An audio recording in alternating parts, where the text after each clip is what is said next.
বিয়ে, জন্মদিন, যে কোনো উৎসব আনন্দ অনুষ্ঠানে খুব সুলভে অত্যাধুনিক ডিজাইনের মেহেন্দি পরানো হয়। ঠিকানা গোড়াবাজার, বহরমপুর। যোগাযোগের নম্বর 8617444283।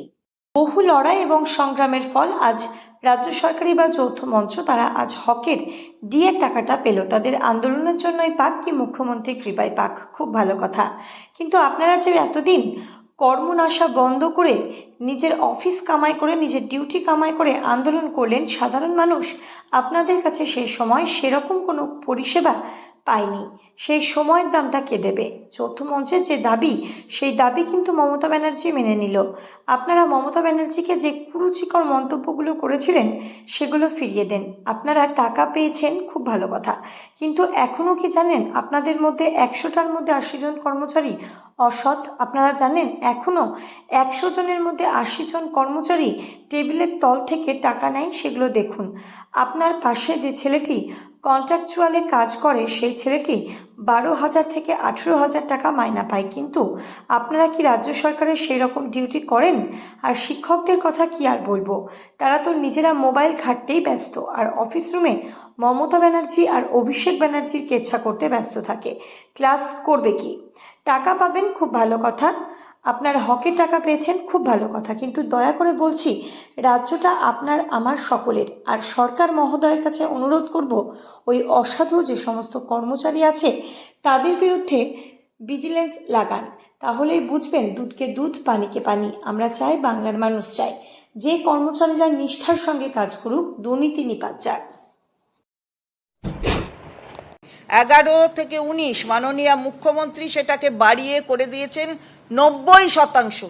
আমরা কিন্তু সমবেদনশীল, আবারও বলছি, আমরা সমস্ত রাজ্য সরকারি কর্মচারীদের সঙ্গে আমাদের মুখ্যমন্ত্রী যেভাবে প্রশাসনিক মাথা হিসেবে প্রশাসনের সঙ্গে যারা যুক্ত সর্বস্তরের কথা ভাবেন, এটা নিয়ে অন্য রকম বাতাবরণ তৈরি করে কোনো ফল হবে না। আমরা যেভাবে বেসিক ডিএ সবকে মিলিয়ে যেভাবে করে তারপরে আবার ইনক্রিজ করা হয়েছে ইনস্টলমেন্টে, ওই 3% ইনস্টলমেন্টের আরেকটা ইনক্রিজ করা হয়েছে, এইভাবে কি কেন্দ্রীয় সরকার তার যে ডিএর পরিমাণ কিংবা সংখ্যা কিংবা যা বলেন আপনি সেটা করছে?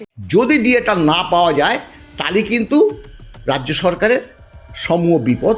রাজ্য সরকার কেন খোদ সরকারি কর্মচারীদের অন্যায় করলে তারা শাস্তি দিক, কিন্তু সেটা দীর্ঘ থেকে দীর্ঘতর হবে কেন? তারা ঠিকমতো আইন মাফিক কাজগুলো করছে না কেন? আজকে ডিটেলমেন্টের নামে 6 মাস একটা নির্দিষ্ট জায়গায় পাঠিয়ে দিচ্ছে।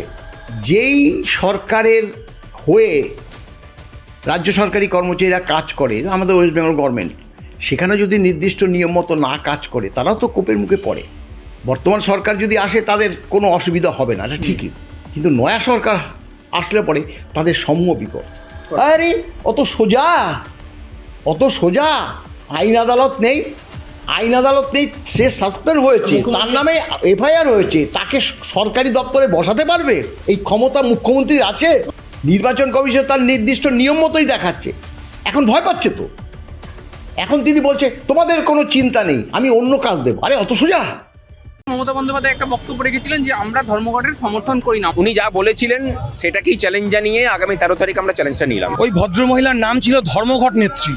উনি মানুষের জীবন বিপন্ন করে সিঙ্গুরে কি করেছেন, নন্দীগ্রামে কি করেছেন, যারা সেখানে সেই নোংরামি ঘটিয়েছিল আজকে তারা তার সঙ্গে গিয়ে কাটমানি খায়। তিনি বলেন আন্দোলন থেকে উঠে এসেছেন, কিন্তু আপনার আন্দোলন করলেই তার গায়ে জ্বলা। এটাই এনার সব থেকে বড় গায়ে জ্বালা। কত টাকা দিয়ে মেরেছেন জানেন? 2,20,000 কোটি টাকা।